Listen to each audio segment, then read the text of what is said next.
Bonjour à tous et à toutes, bienvenue dans cette nouvelle vidéo. Je m'appelle River James, je suis chasseur de fantômes, et si comme moi vous êtes fan de tout ce qui est paranormal ou étrange, vous êtes au bon endroit. Avant de commencer aujourd'hui, n'oubliez pas, comme d'habitude, de vous abonner, liker, commenter, partager, ça aide beaucoup la chaîne, et moi par la même occasion. Et si votre nom apparaît maintenant, un immense merci, cette chaîne existe grâce à vous, vous êtes les meilleurs. Si vous aussi vous voulez avoir accès à des avantages exclusifs comme votre nom au remerciement ou les vidéos en avant-première avant tout le monde, toutes les infos sont en description. Sans plus attendre, bienvenue dans cette nouvelle vidéo qui va vous faire économiser du temps et de l'énergie. Pas du tout River James, ce n'est pas une histoire qui fout la chair de poule. Sans plus attendre, on est parti pour une nouvelle vidéo.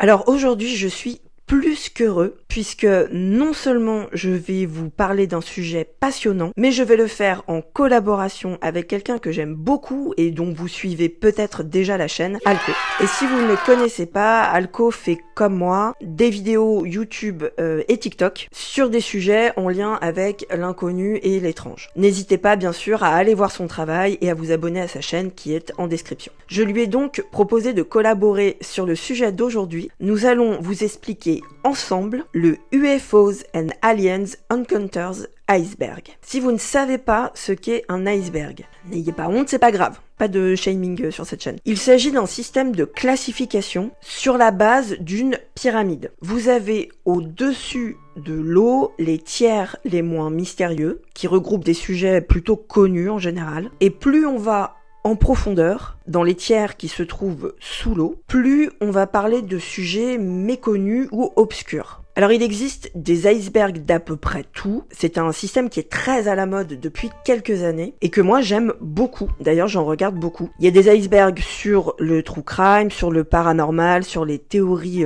complotistes, vraiment c'est un puits sans fond. Je vais donc moi vous présenter les 3 premiers tiers de cet iceberg des rencontres UFO et aliens. Et Alco vous présentera tout de suite après les 4 tiers suivants. N'oubliez donc pas d'aller regarder sa vidéo juste après la mienne pour avoir l'iceberg complet. Il y a certains paliers de cet iceberg sur lesquels je vais passer plus rapidement que d'autres, tout simplement parce que parfois on a moins d'informations ou moins de documentation. Et je sais pas à quel moment j'ai cru qu'il faisait moins 15 dans mon studio. Oh, putain. Voilà, on respire. On est parti pour le tiers numéro 1. Et en première place sur ce tiers numéro 1, il y a l'affaire qui est probablement la plus connue, vous en avez forcément entendu parler, même si vous n'êtes pas fan des milieux de l'ufologie.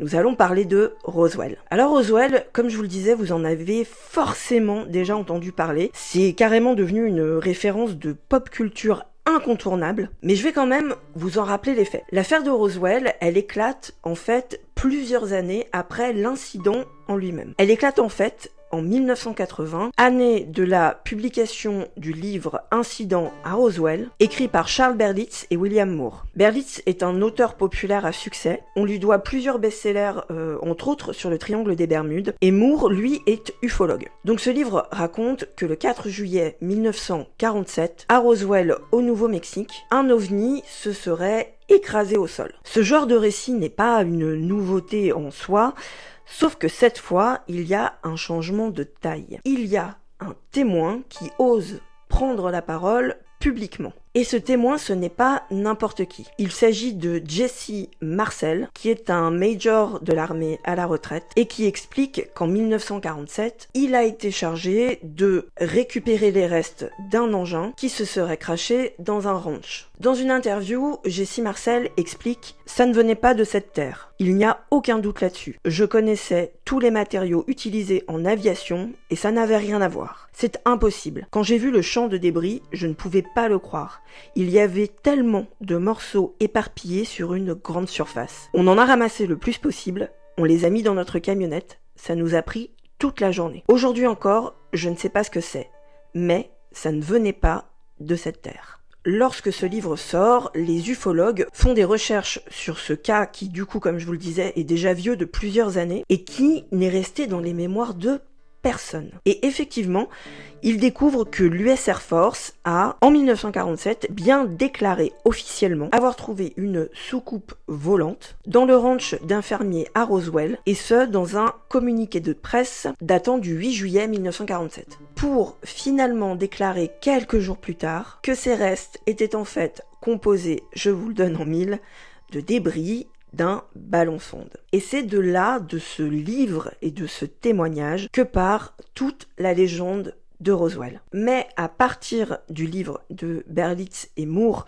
dans les années 80, de nombreux témoignages vont commencer à émerger d'un peu partout. Certains racontent avoir vu les débris, d'autres racontent carrément avoir vu le crash en lui-même, et enfin, des témoins vont jusqu'à aller raconter qu'ils auraient vu des extraterrestres bien vivants le jour du crash et que ceux-ci auraient été capturés par l'armée américaine, qui détiendrait donc depuis des corps extraterrestres. Malheureusement, et c'est un peu triste, tous ces témoignages ont depuis été complètement débunkés, les uns après les autres. Les incohérences, les déformations dans les récits, rien ne prouve, et c'est bizarre de le dire tellement le cas de Roswell est ancré dans nos inconscients, rien ne prouve qu'en 1947, un crash d'OVNI a bien eu lieu à Roswell. Oui, je sais, c'est triste, mais vous le savez, sur cette chaîne, on n'est pas là pour se baigner de douces illusions parce qu'elles sont mystérieuses et cool et qu'on a grandi avec X-Files. À la place du numéro 2 du tiers 1 de notre iceberg, on retrouve l'affaire Oumuamua. Et c'est probablement pas comme ça qu'on le dit, mais vous allez faire semblant. Oumuamua est un mot qui signifie éclaireur dans la langue hawaïenne. C'est le nom donné à un corps interstellaire qui est passé dans notre système solaire en 2017. Alors, pourquoi cet objet étrange, dont on dit parfois que sa forme rappelle celle d'un pancake, intrigue autant les esprits? Les esprits. Les esprits.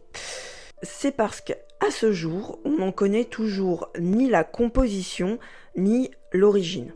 Mais aussi et surtout parce que lors de son passage dans notre système, Oumuamua a pris par surprise tous les scientifiques en changeant sa trajectoire et sa vitesse tout de suite après avoir tourné après le soleil. Il faut vraiment imaginer un changement de trajectoire très violent, faisant donc penser que l'objet était contrôlé par une intelligence éventuellement extraterrestre. Des scientifiques, comme par exemple Avi Loeb, qui est l'ancien directeur du département d'astronomie de l'université de Harvard, est convaincu qu'il s'agissait réellement d'un vaisseau extraterrestre. Pour Jennifer Bergner et Daryl Seligman, qui sont astronomes à l'université Cornell, il y aurait une explication bien plus simple. La déviation soudaine d'Oumuamua serait le résultat d'un dégazage d'hydrogène emprisonné dans la roche qui se serait produit sous l'effet de la chaleur du soleil. Ah bah oui, c'est moins drôle, c'est moins mystérieux. Une réaction physique et chimique donc complètement normale. Ce qui vaut tout de même à ce caillou de plus de 1000 mètres le surnom de caillou le plus mystérieux de l'univers. À la place numéro 3 du tiers 1 de notre iceberg se trouve le cas Kenneth Arnold.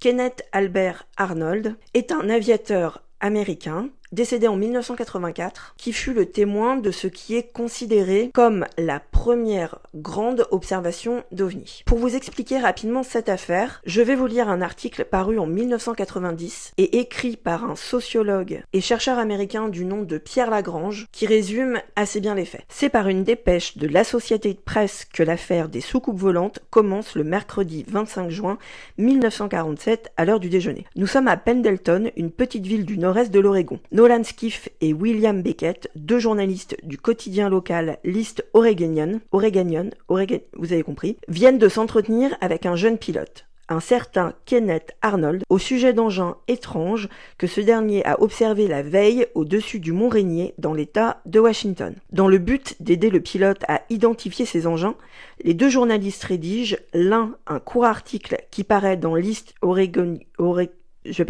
l'autre une dépêche de presse que son auteur, Beckett, envoie par le biais de la ligne C au bureau de l'AP de Portland. Voici le texte de la dépêche qui en résultera, lourde de conséquences. Pendleton, Oregon, 25 juin. Kenneth Arnold, un pilote de Boise dans l'Idaho, a rapporté aujourd'hui même avoir observé 9 objets brillants en forme de soucoupe qui volaient à une vitesse incroyable et à une altitude de 10 000 pieds. Il dit n'avoir aucune idée de ce dont il pouvait s'agir. Arnold, un employé des services forestiers des États-Unis qui avait pris part à la recherche d'un avion disparu, dit qu'il a observé les mystérieux objets hier à 15h. Ils volaient, déclara-t-il, entre le mont Rainier et le mont Adams dans l'État de Washington et semblaient sortir alternativement de leur formation. Arnold dit les avoir chronométrés et avoir estimé leur vitesse à 1200 miles/h. C'est le témoignage de Kenneth qui est à l'origine du lancement de la controverse sur les soucoupes volantes, en anglais Flying Saucer, devenus par la suite des ovnis, objets volants non identifiés. Après avoir essayé de contacter le FBI sans résultat, Kenneth se tourne alors vers les médias pour tenter de faire connaître son récit. Et c'est dans un petit journal local de l'Oregon que son témoignage paraît en premier. Et c'est le lendemain, alors que la radio nationale américaine commence à relater l'affaire survenue la veille, que les termes de Flying Saucer vont être inventés et utilisés pour la première fois. La presse interroge l'armée pour savoir si des appareils expérimentaux étaient en vol, mais l'US Air Force affirme toujours n'avoir eu aucun avion dans la zone du mont Rainier au moment de l'observation. Avant son décès en 84, Kenneth dira avoir revu les mêmes soucoupes volantes 3 fois dans sa vie. Passons à l'affaire suivante, les Phoenix Lights. Et c'est la première affaire dans notre iceberg pour laquelle je vais pouvoir vous montrer une vidéo. 13 mars 1997, une série de phénomènes lumineux célestes observés au-dessus des États de l'Arizona et du Nevada. 5 lumières disposées en un V gigantesque, comme suspendues dans le ciel, sont d'abord aperçues au-dessus de Anderson, dans l'état du Nevada. Puis elles rejoignent Paulden, la Prescott Valley, la capitale de l'Arizona, Phoenix, avant de longer l'Interstate 10. Ces lumières, alignées comme dans une forme d'équerre, furent observées par des milliers de personnes entre 19h30 et 22h30. Today marks 26 years since the mysterious Phoenix Lights appeared over the valley. And we still don't know what it was, but there are plenty of theories out there. It was the evening of March 13th, 1997. People across Arizona, especially here in the valley, reported seeing a silent, miles-long V-shaped group of lights gliding quietly overhead. Was it a military mission, a prank perhaps, or visitors from outer space? The questions and confusion over the sighting have only grown during the prevailing years. Selon les nombreux témoins, ces lumières se seraient déplacées lentement et sans faire aucun bruit. L'explication rationnelle pour l'apparition de ces lumières étranges serait qu'il s'agissait en fait d'un entraînement d'avions participant à l'opération Snowbird, un programme de formation de pilotes de la Garde nationale aérienne. Mais cette explication, vous l'aurez compris, est toujours aujourd'hui remise en doute, et pour les ufologues, les Phoenix Lights restent un mystère. Ça va être long, ça va être très très long. Nous allons ensuite parler de l'affaire de Frédéric Valentich. Le 21 octobre 1978, à 18h19, Frédéric Valentich décolle de l'aéroport de Moorabbin, près de Melbourne en Australie, pour ce qui doit être un vol de courte durée. À 19h06, alors qu'il commence à survoler la mer, il contacte la tour de contrôle de Melbourne afin de savoir si un autre appareil vole dans la même zone que lui. Le contrôleur lui répond que non, Mais Valentich explique voir un appareil qu'il n'identifie pas, volant près de lui et dont il évalue l'altitude à 1500 mètres. Le jeune pilote indique au contrôleur que la chose a une lumière verte et est d'aspect plutôt métallique. À 19h12, alors que Valentich est encore en communication avec la tour de contrôle, un grand bruit métallique survient et l'appel est coupé. Seulement quelques minutes après, la Royal Australian Air Force envoie des avions de reconnaissance dans la zone. Les recherches continuent jusqu'au 25 octobre, mais on ne retrouva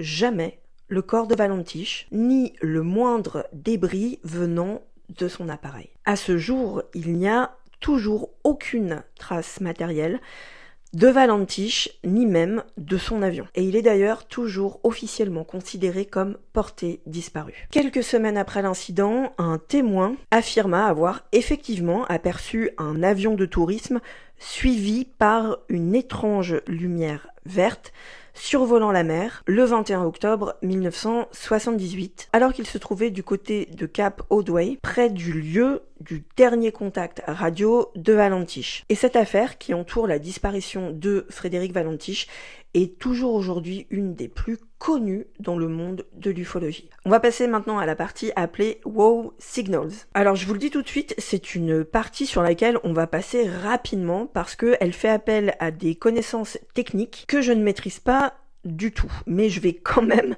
essayer de vous expliquer ce qu'est le Wow Signal. C'est un signal radio d'une puissance inhabituelle qui a été enregistré le 15 août 1977 par le radiotélescope de l'Université d'État de l'Ohio, radiotélescope qui est surnommé The Big Ear. Ce signal a duré pendant 72 secondes et personne ne sait d'où il provient, d'où il a été émis, et il n'a jamais été enregistré à nouveau. Lorsque Jerry R. Ehman, qui est l'astrophysicien qui a capté ce signal, l'a repéré, il l'a entouré en rouge sur les relevés du radiotélescope et a écrit en gros à côté « Wow ». C'est ce qui a donné le nom de Wow Signal à ce phénomène. Ce signal était à bande étroite, environ 10 kHz. Aucun phénomène naturel connu n'émet sur ce spectre étroit et c'est précisément la fréquence sur laquelle on s'attend à recevoir d'éventuels signaux de civilisation extraterrestre. Alors quand même, en 2017, est apparue l'hypothèse comme quoi le signal aurait été émis par le passage d'une comète, mais cette hypothèse est largement remise en question. Passons maintenant à l'affaire des Foo Fighters. Non, pas le groupe.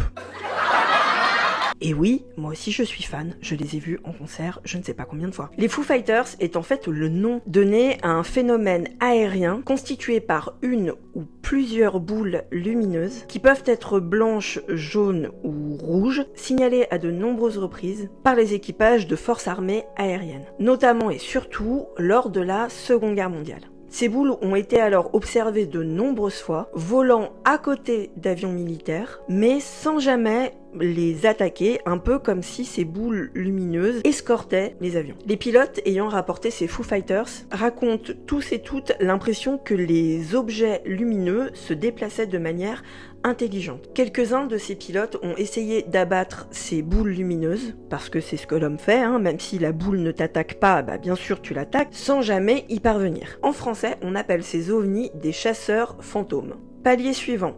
L'incident UFO de Téhéran en 1976. L'incident de Téhéran a donc eu lieu dans la nuit du 18 au 19 septembre 1976 en Iran. Il s'agit d'un des plus célèbres cas de poursuite avion de chasse OVNI. Aucune explication sérieuse n'a pu être fournie pour l'instant, d'autant plus que cet incident a aussi été confirmé par des relevés radars. L'affaire a par ailleurs donné lieu à un rapport secret puis déclassifié de la DIA, Organisation de renseignement militaire du Pentagone. Vers minuit 30, le 19 septembre 1976, le PC de l'armée de l'air iranienne reçoit des appels téléphoniques de personnes ayant aperçu des objets lumineux dans le ciel. Le général Yousefi, qui est en garde ce soir-là, n'en croit pas ses yeux lorsqu'il va voir par lui-même et qu'il peut observer effectivement un grand ovni lumineux et constater surtout qu'il ne s'agit pas d'une étoile. À 1h30 du matin, il envoie un chasseur F4 fantôme pour aller voir de quoi il s'agit. Le pilote de l'avion de chasse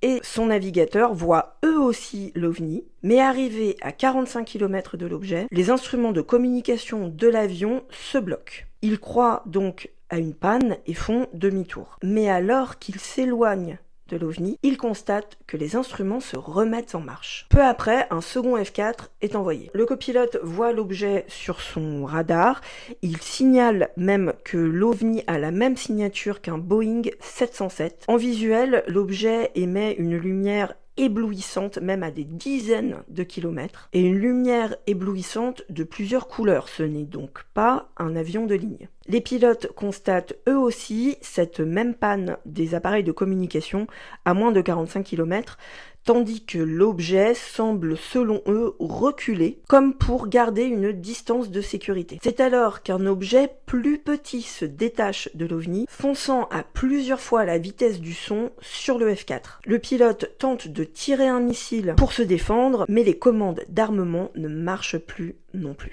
L'avion entame alors une manœuvre de fuite, toujours poursuivi par le petit ovni, qui finit par le dépasser, lui couper la route pour enfin faire demi-tour et rejoindre l'ovni principal. Une fois plus loin, l'avion retrouve l'usage de toutes ses commandes. Peu après, un petit objet quitta à nouveau l'ovni pour se poser au sol, illuminant durant quelques instants une zone de plusieurs kilomètres, éblouissant les deux pilotes du F4 qui durent attendre de s'être réaccoutumés à l'obscurité pour atterrir. Peu après, le gros ovni s'éloigna vers l'ouest pour disparaître à l'horizon. Une fois le jour levé, des recherches furent entreprises à l'endroit où le petit ovni avait peut-être atterri, qui était en fait une sorte de lac asséché, mais on ne trouva rien. Des témoins rapportent cependant une forte lumière durant cette nuit et avoir eux aussi entendu un fort bruit. Comme je vous le disais en début de l'histoire, cet incident a fait l'objet d'un rapport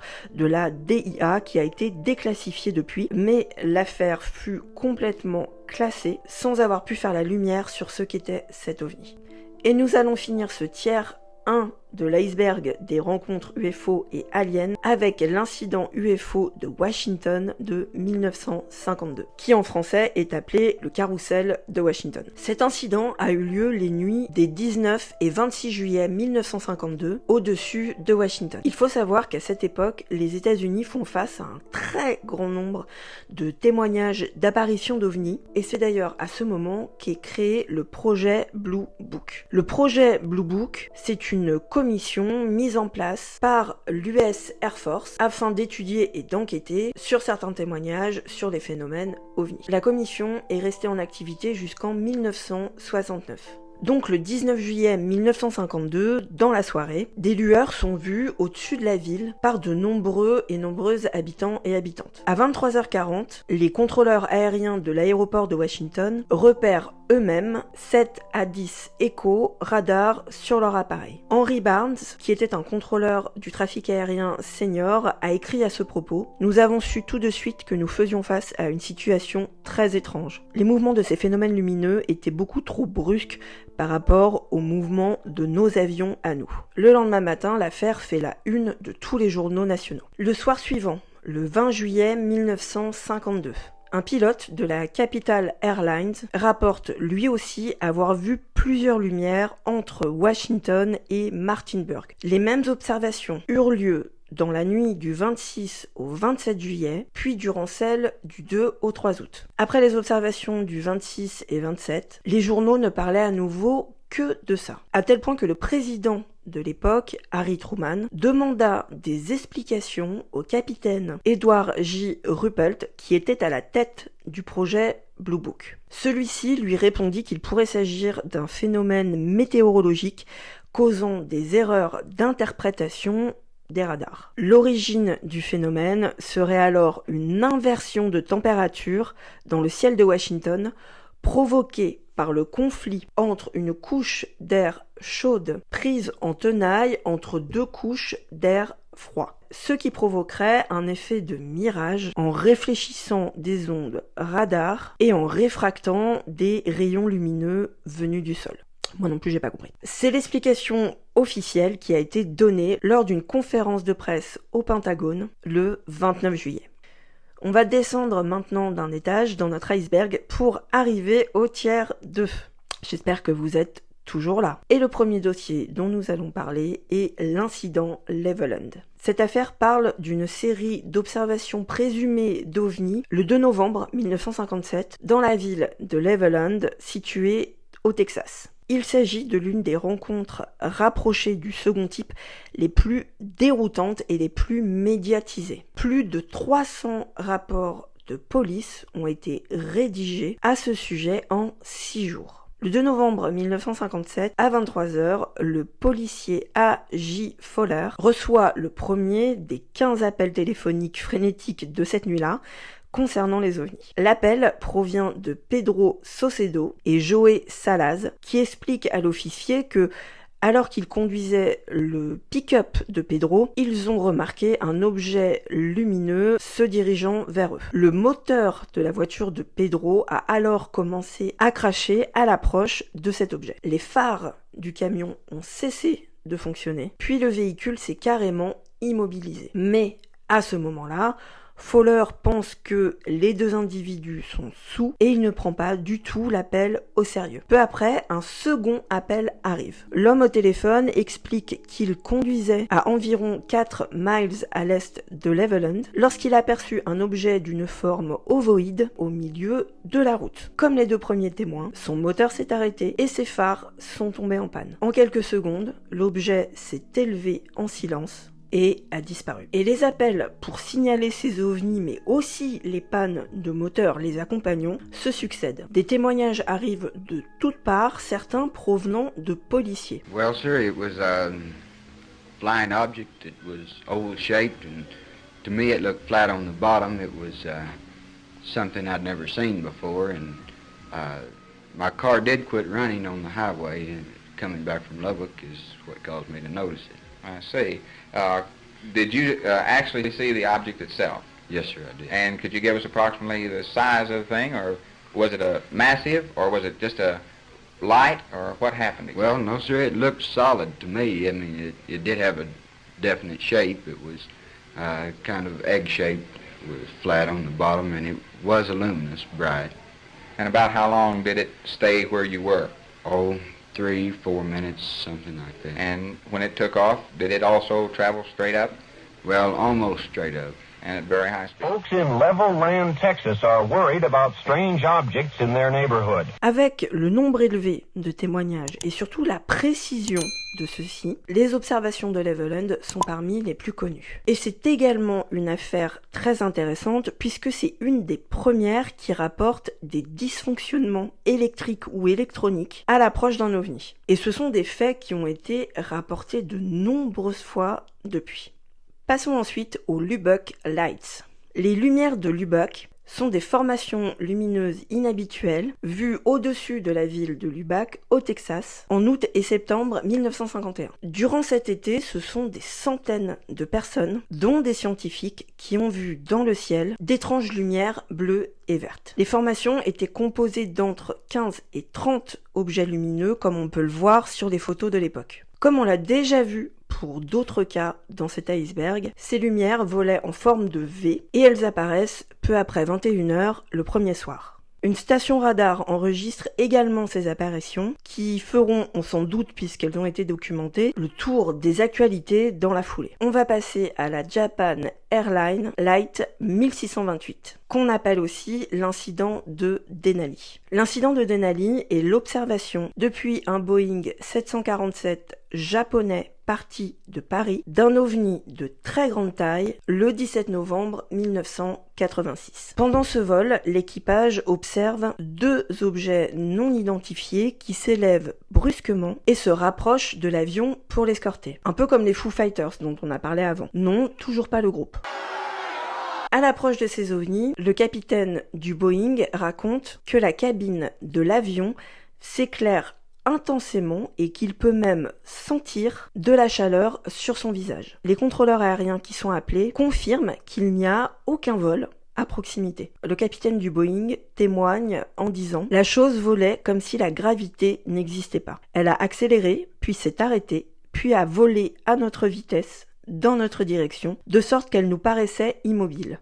L'instant suivant, elle a changé de direction. En d'autres termes, l'objet volant avait vaincu la gravité. Les ovnis, cette fois, étaient de forme carrée et la description donnée par l'équipage a donné cette illustration. Alors je précise au cas où vous vous posiez la question, l'avion acheminait du vin et non pas des passagers. C'est ce qui fait qu'on n'a pas d'autres témoignages d'autres personnes éventuellement présentes dans l'avion. En décembre 1986, le pilote du Boeing donne une interview à 2 journalistes de Kyodo News. Suite à ça, la compagnie aérienne pour laquelle il travaillait l'interdit de vol pour avoir parlé à la presse et le transféra à un poste de bureau.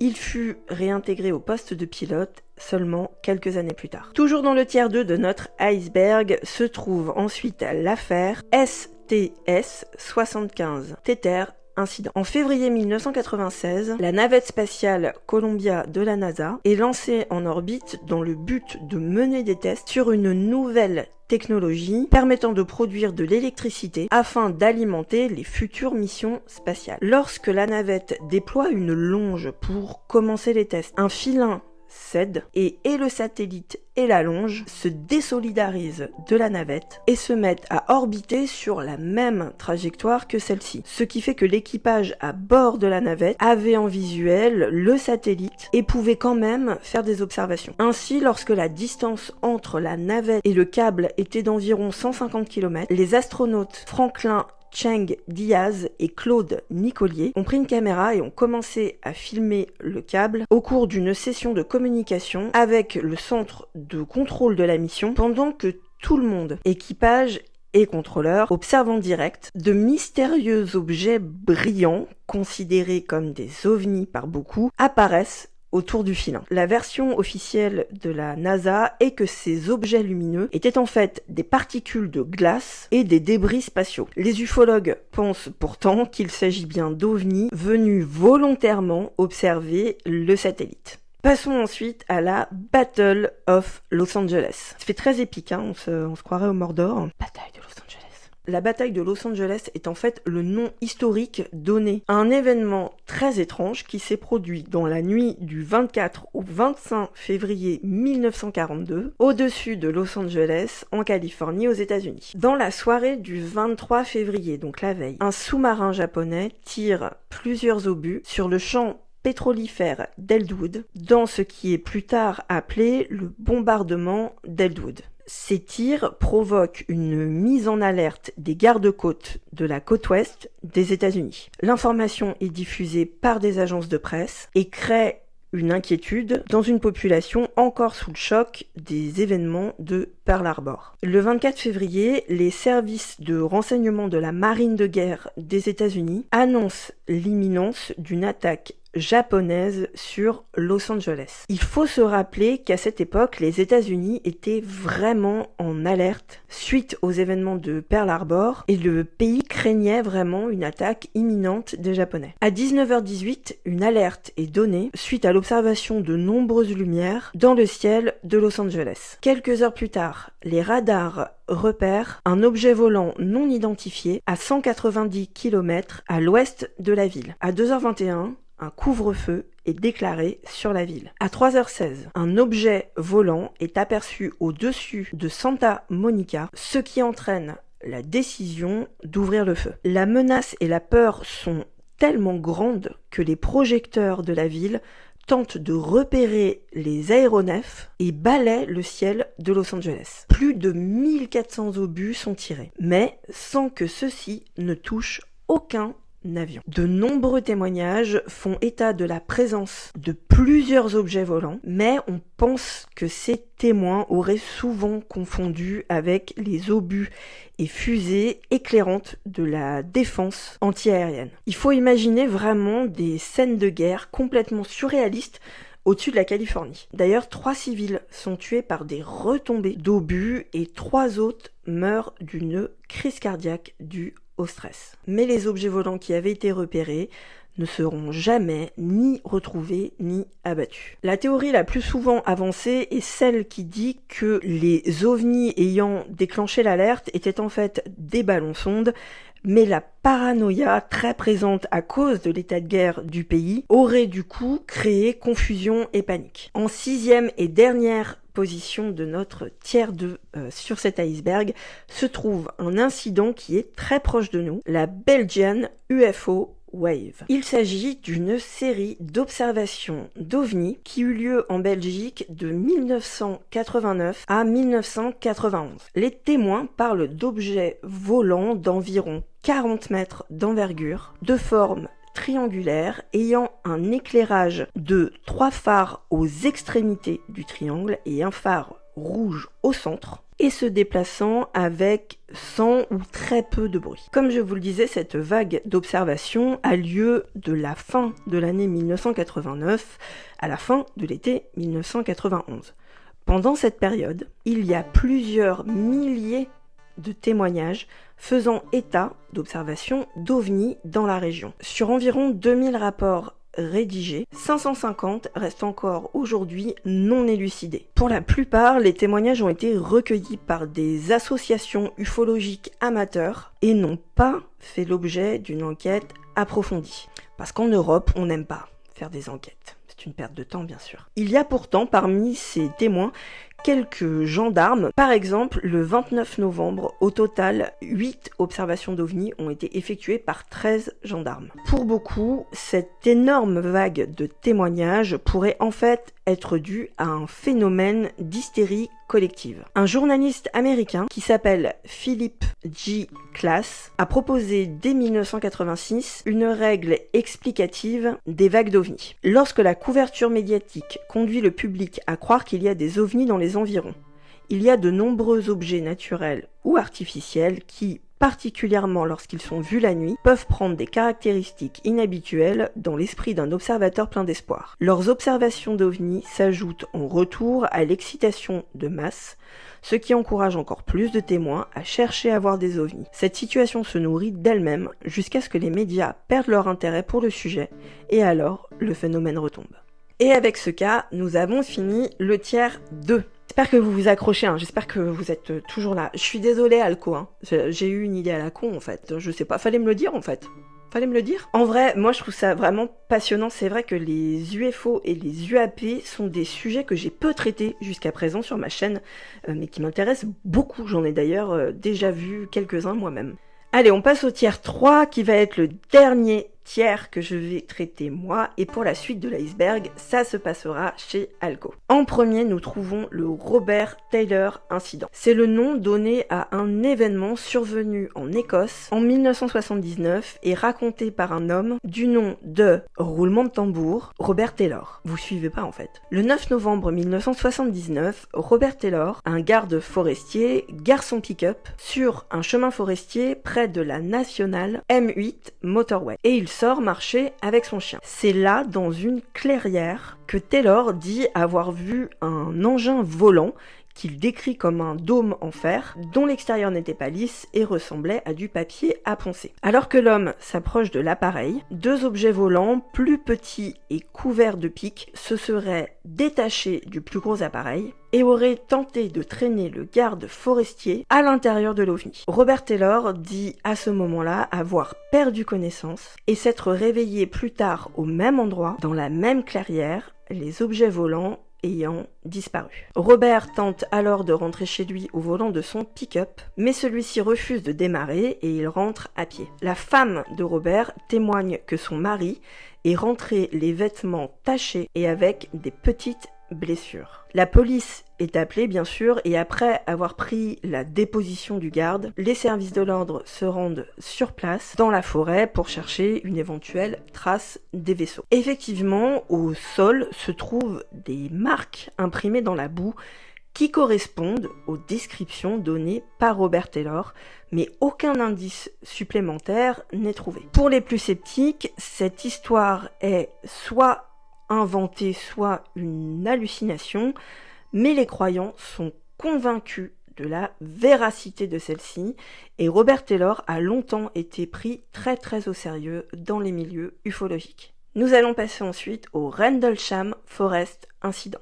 L'incident de Rendlesham a lieu durant les nuits du 27 et 28 décembre 1980 dans le Suffolk, dans le sud-est de l'Angleterre. Lorsque des militaires prétendent avoir observé aux alentours de la base aérienne de Woodbridge des phénomènes ufologiques mystérieux. Les événements se déroulèrent près de deux anciennes bases aériennes, la base de Bentwaters et la base de Woodbridge. Les deux bases étant au moment de l'affaire occupées par des militaires américains puisque nous sommes en pleine guerre froide. Selon le rapport officiel rédigé par l'armée, les événements auraient commencé quand des patrouilleurs du service de sécurité voient des lumières inhabituelles à l'extérieur de l'entrée arrière de la base aérienne de Woodbridge. D'après le rapport, les deux gardes s'approchant de la source lumineuse aperçoivent un objet d'apparence métallique et de forme triangulaire qui illumine la forêt d'une lumière très blanche. Large de 2 à 3 mètres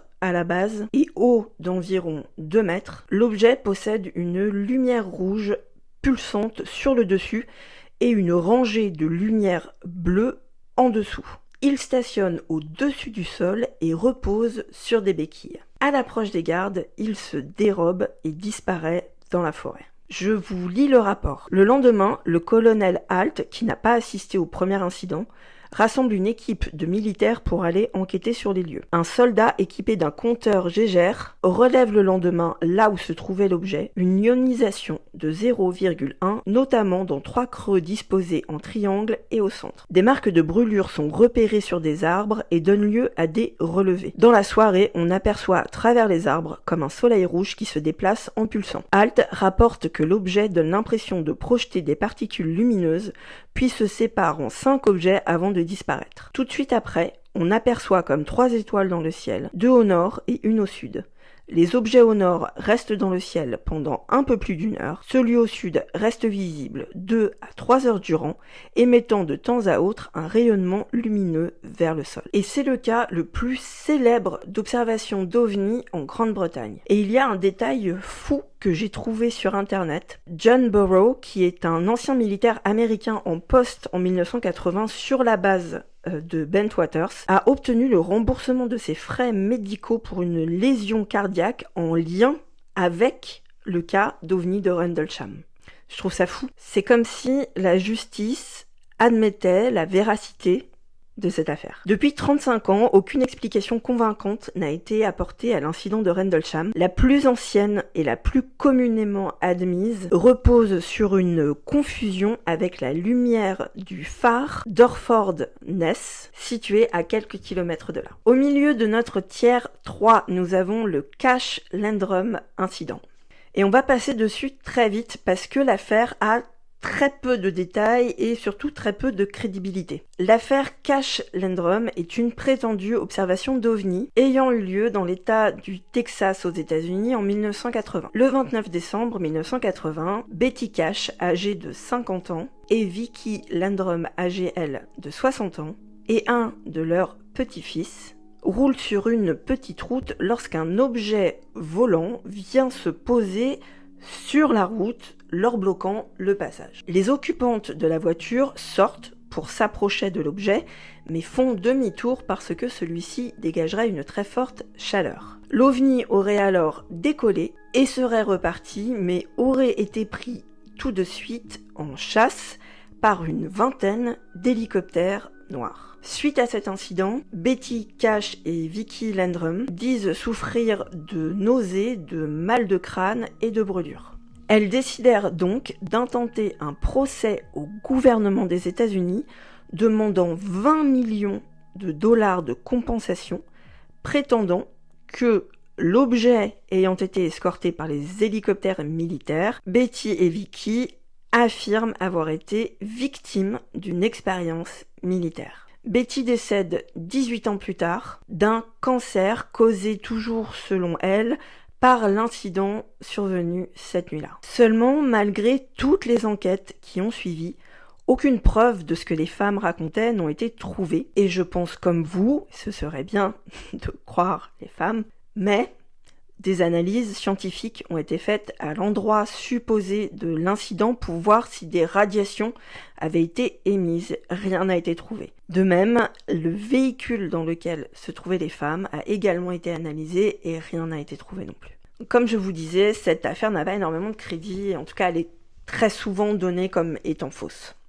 On va passer à la suivante. Nous allons parler du Gorman Dog Fight Incident. Cette affaire se déroule le 1er octobre 1948 dans le ciel de Fargo, au Dakota du Nord. George F. Gorman, qui est un pilote de l'Air National Guard, est en 1948 un vétéran. Il s'occupe d'une société de construction, mais il reste lieutenant. Le 1er octobre, il effectue un vol de routine avec d'autres pilotes. Peu après 21h, Gorman dit avoir vu un objet volant à l'ouest qui, selon lui, avait l'apparence de lumière clignotante. À 21h07, Gorman contacte la tour de contrôle de Fargo pour demander si, en dehors de lui, d'autres avions se trouvent dans l'espace aérien.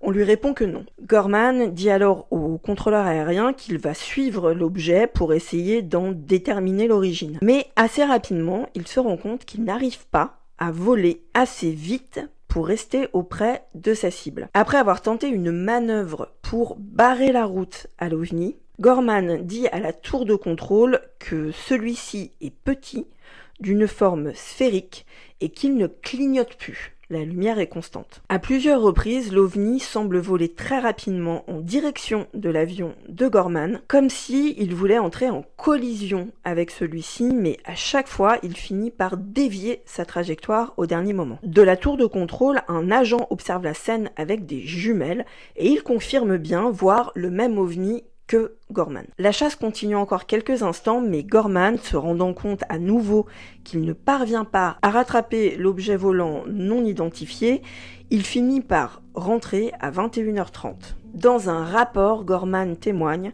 « Je suis convaincu qu'il y avait une intelligence derrière ces manœuvres. Je suis également convaincu que l'objet était régi par les lois de l'inertie parce que son accélération a été rapide mais pas immédiate.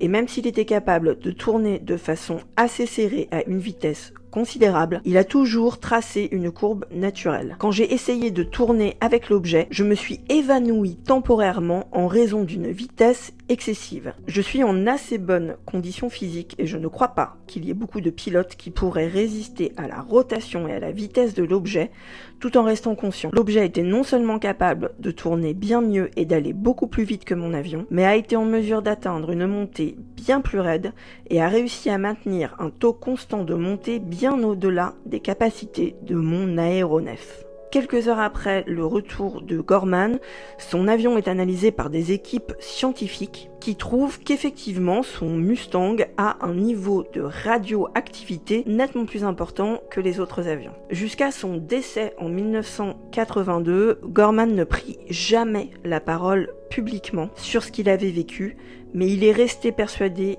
d'avoir cette nuit-là pourchassé un ovni. Alors, je ne vais pas traiter le Lonnie Zamora incident parce que si vous regardez bien, il y a eu une erreur sur l'iceberg et en fait ce cas il y est 2 fois. C'est donc Alco qui va le traiter et nous on va passer ensuite au Ghost Rocket. Ça sonne bien, j'aime bien dire Ghost. Ce qu'on appelle les Ghost Rockets sont des ovnis ayant une forme de missile ou de fusée qui ont été vus en 1946 à plusieurs reprises en Suède et en Finlande. La première observation de Ghost Rocket a lieu le 26 février 1946 en Finlande. En tout, il y a eu 2000 rapports rédigés d'observation sur ces phénomènes et sur ces 2000 rapports, 200 ont pu être confirmés par des observations radar. Il y a même des bouts de matériaux qu'on pense appartenir à ces objets volants qui ont été récupérés sur le sol. En général, les témoins racontaient avoir vu pendant quelques secondes ces objets volants, parfois avec des ailes et parfois non, volant à très grande vitesse. Plusieurs témoins disent même avoir vu ces ovnis s'écraser, la plupart du temps dans des lacs. L'armée suédoise a plusieurs fois organisé des fouilles dans ces lacs pour essayer de retrouver quelque chose, mais sans succès. Rien n'a jamais été retrouvé malgré la récurrence de ces témoignages. Les enquêteurs expliquent cette absence de carcasse ou de débris par l'explosion immédiate de l'objet dès le contact avec la surface de l'eau. Quant aux débris retrouvés et après analyse, ils ont été déclarés comme étant tous des morceaux de météorites. Mais la thèse des météorites ne colle pas avec tous les témoignages, puisque plusieurs fois, des gens ont raconté avoir observé l'OVNI soudainement changer de trajectoire et remonter dans le ciel pour disparaître. De plus, certains médias ont à l'époque dénoncé des tentatives de censure. Serait-ce la preuve que les gouvernements suédois et finlandais cachaient quelque chose? Allez, avant-dernier sujet pour moi aujourd'hui. Le ball lightning. Alors là, ça va aller très vite, puisque c'est pas une affaire à proprement parler, mais plutôt une théorie avancée par les sceptiques. C'est une théorie selon laquelle les ovnis vus sur Terre ne seraient en fait que de la foudre sous forme de boule. Voilà, je vous le résume vraiment beaucoup, mais en gros, c'est ça. La foudre boule est un phénomène météorologique rare et qui est encore complètement inexpliqué. Il s'agit d'une sphère lumineuse d'une vingtaine de centimètres qui apparaît au cours d'un orage. On n'a vraiment encore aucune connaissance scientifique sur le phénomène, mais donc la théorie des ball lightning est souvent avancée par les sceptiques pour expliquer les observations d'OVNI. Et mesdames et messieurs et autres, nous arrivons sous vos applaudissements au dernier sujet du tier 3 de notre iceberg. Si vous êtes encore là, franchement, vous êtes des vrais. Les Hessdalen Lights. Hessdalen est le nom d'une vallée en Norvège dans laquelle on rapporte des phénomènes lumineux observés régulièrement. Et ces phénomènes ont souvent été pris pour des ovnis, mais non, il s'agirait en fait, selon l'astrophysicien italien Massimo Teodorani, d'un processus aérien de combustion incomplète mettant en jeu des nuages de poussière provenant du sol et contenant du scandium. Voilà. Est-ce que j'ai compris ce que je viens de vous dire? Pas du tout. Mais ce ne sont pas des ovnis, et ça, on est content de le savoir. On a fini, on a réussi. Bon, et voilà pour ma part de boulot. Je vais maintenant vous laisser avec Alco pour la partie 2 de cet iceberg des rencontres UFO et aliens. Vraiment, allez voir sa vidéo tout de suite. D'ailleurs, je le remercie d'avoir accepté mon invitation à participer à cette série de vidéos. J'espère que le concept vous plaît, vous a plu. Ça a été, vous l'avez vu, beaucoup de travail, mais moi j'ai adoré. Voilà, je laisse la parole à Alco. Je vous dis à la semaine prochaine pour une nouvelle vidéo. En attendant, prenez soin de vous et de vos fantômes.